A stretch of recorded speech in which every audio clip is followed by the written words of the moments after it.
हमने unit vector notation में discuss किया था कि अलोंग एक्स एक्सिस अगर यूनिट वेक्टर है तो उसे डिनोट करते हैं आई कैप से, अलोंग वाई एक्सिस जे कैप से,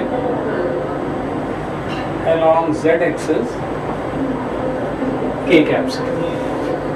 ठीक है, अब ये जो यूनिट वेक्टर नोटेशन में हम वेक्टर्स लिखते हैं, हाँ जी, आपको कम आ रही है आवाज? तो अपनी ओर से वॉल्यूम थोड़ा सा बढ़ाइए।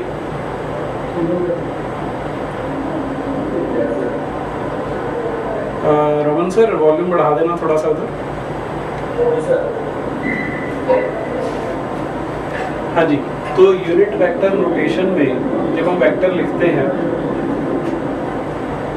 एग्जांपल ले रहे हैं, मान लो ए वेक्टर है 2i cap minus J cap plus 3k cap. Let us say ये वेक्टर है। अब हमें इसका मैग्नीट्यूड निकालना है। मैग्नीट्यूड को हम ऐसे भी डिनोट करते हैं और ऐसे भी डिनोट कर सकते हैं। तो मैग्नीट्यूड होता है I cap J cap K cap, तीनों के कोएफिशिएंट्स कंसिडर करने हैं हमने।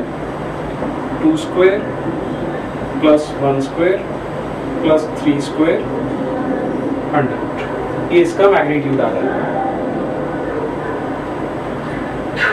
ठीक है, तो जैसे अभी तक हमने क्वेश्चंस किए थे कि आपको गिवन है A vector is 10 newtons, B vector is 40 newtons, आपस का एंगल मान लो 60 डिग्रीज है, फाइंड करना था उनका रिजल्टेंट। तो तुम्हें मैग्नीट्यूड्स बताए जाते थे, लेकिन यदि वेक्टर इस फॉर्म में दिया है तो मैग्नीट्यूड निकालने के लिए मेथड अप्लाई कर सकते हैं। लिख लो heading, magnitude of a vector.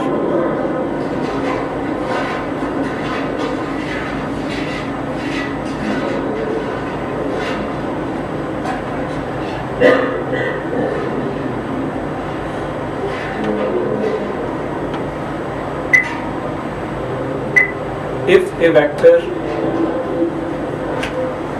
a vector A is given by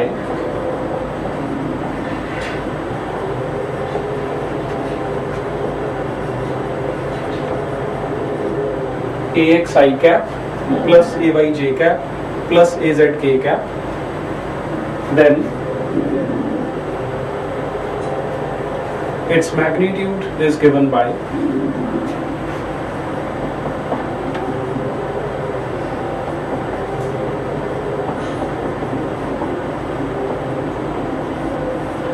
ax square plus ay square plus az square whole under the root।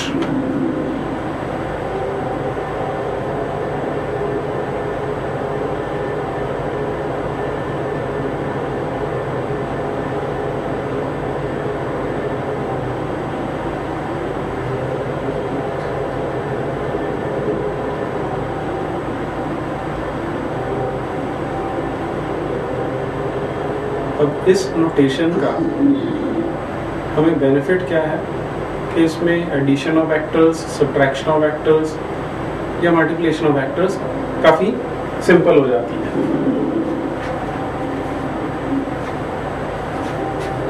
जैसे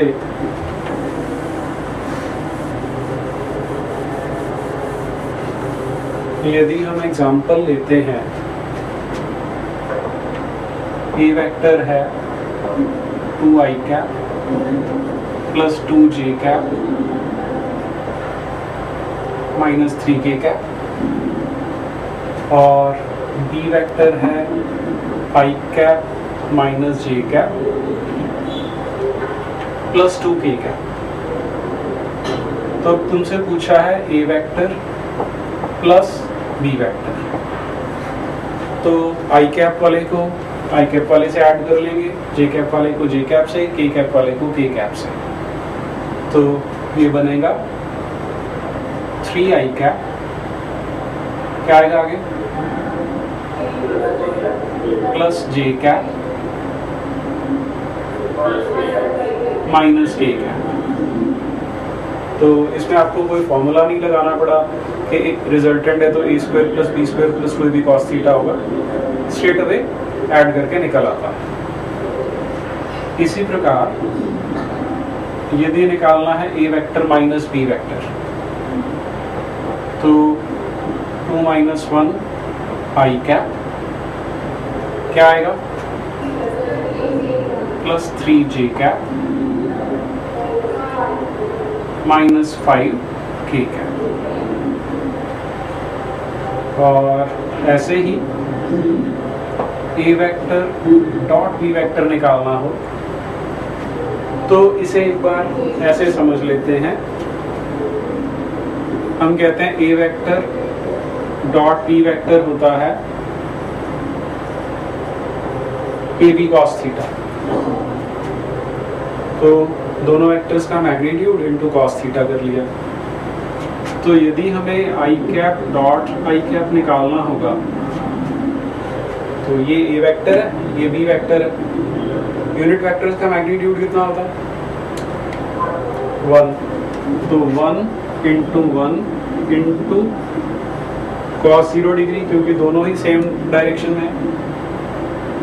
cos 0 कितना होता है 1, तो आई कैप डॉट आई कैप 1 आ जाएगा।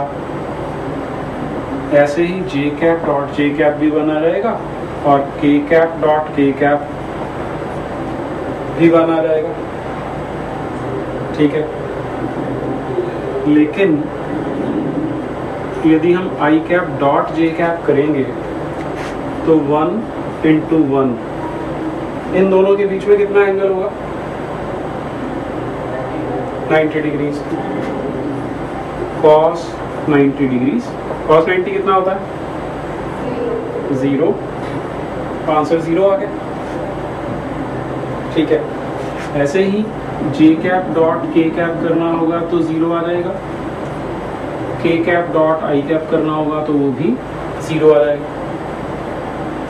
तो जब तो लाइक यूनिट वेक्टर्स हैं आई कैप डॉट आई कैप या जे कैप डॉट के जे कैप या के कैप डॉट के कैप, वो तो 1 आते हैं। लेकिन जब डिफरेंट यूनिट वेक्टर्स हैं उनका डॉट प्रोडक्ट सदा ही 0 आता है। ठीक है, तो ये लॉजिक हम इन दोनों का डॉट प्रोडक्ट निकालने में लगाते हैं। ए डॉट बी निकालना है तो 2 आई कैप प्लस 2 जे कैप माइनस 3 के cap dot I cap minus J cap plus 2 के कैप। अब मल्टीप्लिकेशन में मेथड क्या होता है, 2 आई कैप को इन तीनों से मल्टीप्लाई करोगे, फिर प्लस का साइन 2 जे कैप को इन तीनों से करोगे, फिर माइनस का साइन 3 के को इन तीनों से करोगे। ऐसे ही करते हैं। ठीक है, लेकिन अब हमें पता है कि 2 आई कैप को आई कैप से करेंगे तो आई कैप इंटू आई कैप 1 होता है तो 2 बच जाएगा।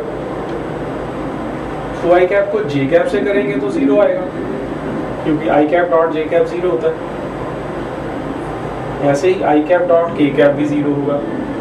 तो हमने सिर्फ आई कैप वाले को आई कैप से, जे कैप वाले को जे कैप से, के कैप वाले को के कैप से मल्टीप्लाई कर लेना। 2 × -1 -2 -3 × +2 -6, तो आंसर आ गया -6।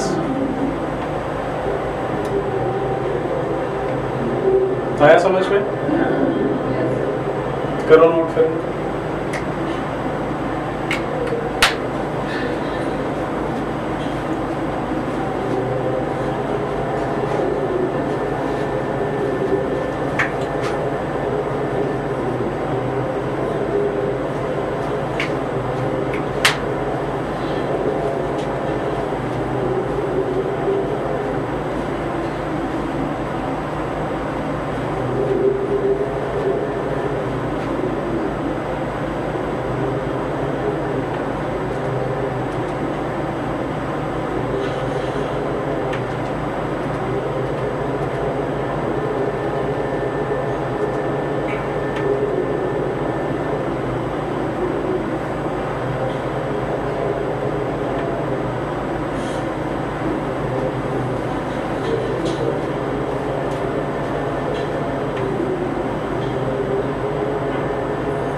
कर लिए ये सारे?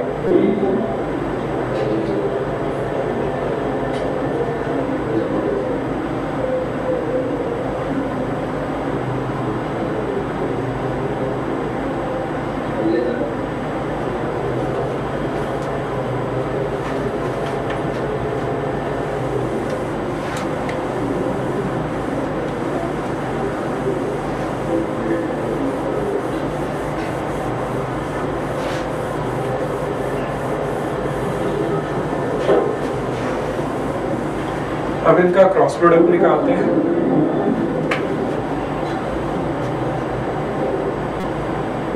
ए वेक्टर क्रॉस बी वेक्टर। ये मेथड थोड़ा सा डिफरेंट है, तो इसे ध्यान से समझ लो।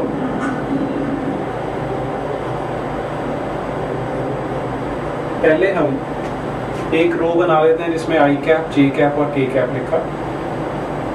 इसके नीचे सेकंड रो में पहले वाले वेक्टर के कोएफिशिएंट्स 2, 2, -3, और फिर एक और रो बनाएंगे जिसमें दूसरे वेक्टर के कोएफिशिएंट्स 1, -1 एंड 2।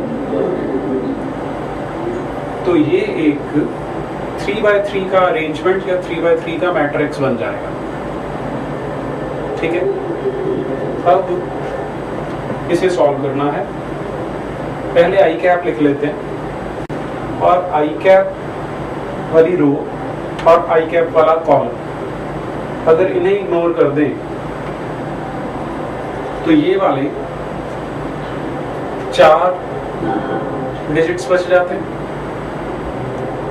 ठीक है, इन्हें आपस में क्रॉस मल्टीप्लाई कर लेना है और शुरू करना है लेफ्ट साइड वाले अपर कॉर्नर से। तो 2 × 2 4, फिर माइनस का साइन, इन्हें मल्टीप्लाई कर लेना। -3 × -1 3, ये आ गया।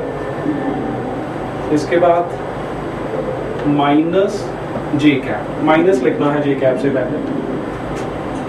अब जे कैप वाला कॉलम और जे कैप वाली रो को इग्नोर कर दो, तो 2 डिजिट ये वाले और 2 डिजिट ये वाले बच जाते हैं। ठीक है, फिर से क्रॉस मल्टीप्लिकेशन और लेफ्ट वाले अपर कॉर्नर से शुरू करना है। 2 2 4, -3 × 1 -3, प्लस के कैप। अब के कैप वाले रो और कॉलम और रो को इग्नोर कर दो, तो ये वाले 4 डिजिट बच जाएंगे। फिर से क्रॉस मल्टीप्लाई। हाँ जी, 2 × -1 -2, -2 × 1 2। इसे सॉल्व कर लेते हैं। Equal to I cap -7 J cap -4 K cap. ये आया आंसर। समझ में आए सारे स्टेप्स?